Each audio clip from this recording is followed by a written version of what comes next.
Hi, and welcome to Coffee and Calacas. I'm your host, Joe.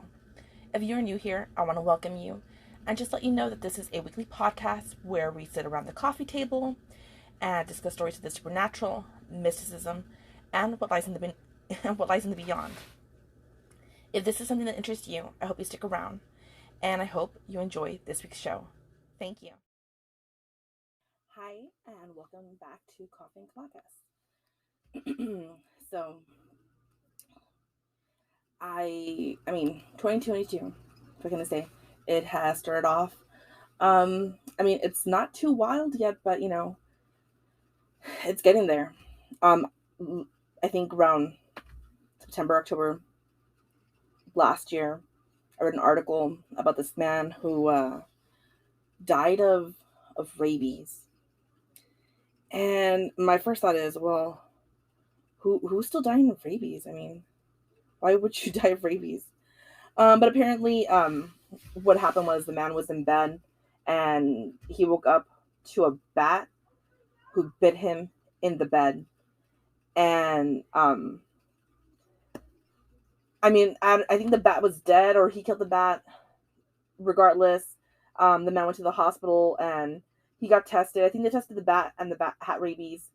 And then he got tested, and then sure enough, he ended up having rabies. But he turned down the rabies vaccine and said no, he didn't want it. It was within his right to not get it, and so he ended up dying of rabies. I think maybe about 2-3 weeks after his initial infection. An older gentleman too. I want to say maybe about 70. You know, and I mean, hearing that, it's like, oh, I mean, I guess one person who's died of it, and no big deal. But then yesterday I read that in 2021, I think in total of 3 or 5 people. I honestly, I don't remember. I read the number five, or I spelled number three. But I know, let's say three. Let's just call it even. Say three.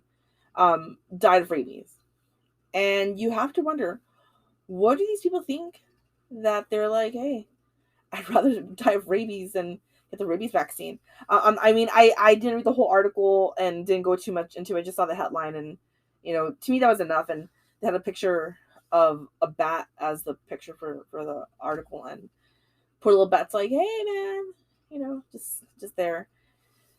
And then I wonder, do people think getting bit by a bat is like getting bit by a radioactive spider, and then you turn into Spider-Man, so now you're gonna turn into Batman? Because if that's the case, that doesn't happen. That's not how it happens. Um, I don't think rabies gives you that powers. If it did, that would be epic. But I'm pretty sure that's not how it works. But anyway, that's the world we live in now, where people rather die of rabies and, easily treat themselves and just be over with it. But I mean, whatever. Anyway, so because of that, I have been looking into what would be something interesting to talk about. There's just always so much stuff that you could like take it with it. What topic wouldn't be good? But I was kind of inspired by that as well. I want something to start off a little spooky, a little dark, but not too dark. Because we're just starting off the year, so let's not get a little too ahead of ourselves. I have been working on planning out what each week's topic will be. This week was a little up in the air.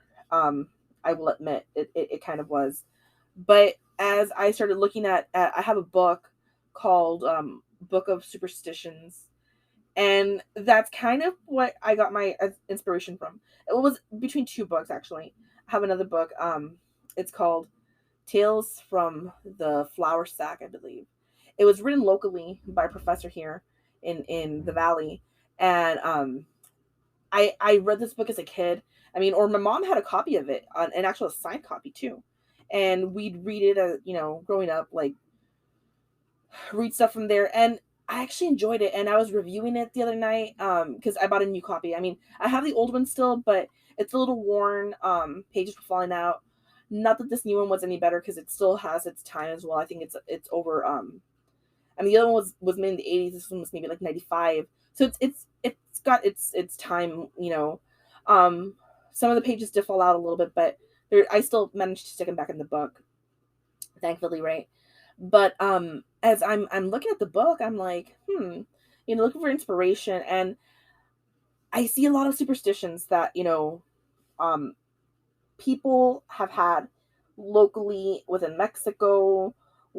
People, and I like how it's blended. I like how they blend, their superstitions with something else. With like they're trying to make it into science, and um, it's just great overall. So I do have another book about superstitions altogether from around the world, not just Mexico, but from there I was reading into, excuse me, something more locally around Mexico. I want something from there, and as I'm reading it, I found um it also has, like, I guess, like cryptic creatures and demons and stuff like that.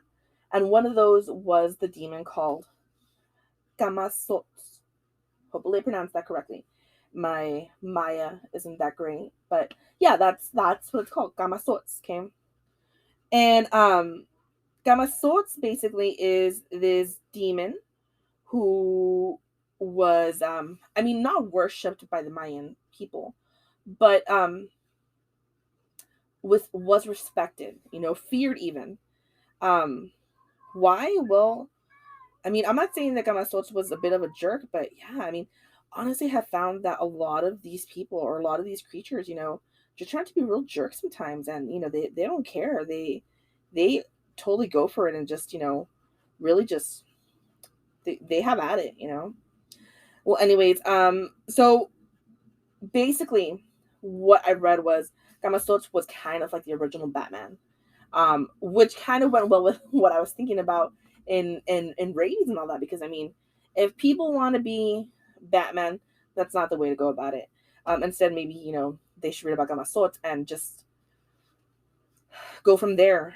So basically, Camazotz was a demon who was like, this is where it differs on what you read. That he could either be a demon, half man, half bat, or he was a full-on bat-like creature, a demon that just took on the bat-like appearance and would attack people, kill them. Um, and I mean, man, it's some heavy stuff. So basically, Camazotz, he attacked villagers who didn't respect the the gods. The Mayan people worship gods, and if you did not respect them, they came after you. And I guess what I understood was the way he was developed was that the gods had like, I guess, like a pact with the Mayan people, and said, okay, look, you scratch our back, we scratch yours. All we ask is for you to sacrifice your latest virgin. And they were doing really good with that too. And then they kind of just like, you know what, we're kind of tired of sacrificing our people. Can we just not? And the gods were like, yo, that was not what we agreed upon, and take a step back and think about what you're asking or what you're saying here. And so yeah, the people were like, no, we, f you, we live our best life, we don't want to go by your rules. So the gods were like, okay, you know what, y'all have done disrespected me, so now we're gonna kill you. And that's what Gamasuts was meant to do, to go in and wipe out um the whole entire world, or as the entire world as the Mayan people knew it. I mean, what can you say? When you piss someone off, you piss someone off. So, um, it's a very dark version of being Batman. I mean, you don't just wander into a cave and boom, you're Batman. No. So yes, Gamasuts came from a cave. He came from the House of Bats, and Gamasuts stands or is defined um, as, I think, Gamma comes from the word death, and swords, well, because he's sort of coming after you. Let me actually like pull it up exactly, how it's broken off in the etymology. I did read about it and I wrote it down, but somehow I erased it from my notes here. So I just want to actually just, yeah. So Camazotz comes from the Quiche language in Mesoamerica, and it is a bat that is associated with night, death, and sacrifice. Okay, so Kame meaning death, and Sotz meaning bat. So it's a death bat. Okay, and if you think about it, okay, well, Batman's kind of, well, he's the night, but yeah, he's associated with the night. He's associated with death, and that's kind of what this is associated with too. Death and he not necessarily the Grim Reaper, but this dude will reap on you. So the story goes that in Popol Vuh, Camazotz are bat-like monsters. They're encountered by the Maya hero twins, Huna, Hunapu and Blanque. Ek, Ek Blanque. I'm sorry, I'm not very good with this. I'm trying my best here. Hopefully I pronounced that right. If I didn't, I tried to Google Translate it, but even Google Translate was like, girl, you're on your own with that name. During their trials, they went to Sibalba, which is the underworld, okay? And they go there to, I'll be honest, I didn't read why they went there. I couldn't find why they were going there, but I'm sure there is a story as to why they go in there. And if you know it, comment down below and let me know, because I'm curious, okay? So these twins went there, okay? And they went and they were spending the night, and there's bats flying all around them, and they're freaking out. So they squeeze themselves into these blowguns, okay, to defend themselves, because the bats can't get them from inside the blowgun. And after a while, it sounded very quiet, so they're like, okay, let me stick my head out, and or one of them did. It was Hunapu stuck his head out of the blowgun to see if it was already daylight. And as he did that, Camazotz saw him, snatched up his head, literally just beheaded him, and carried off his head into what was like this like court, this like, I guess, like a trophy room, and they end up using his head as a ball, and they were like, "Hey man, you're my enemy, and I'm coming after you, and here's my trophy to prove that I don't play around, man. I'm gonna kill you." So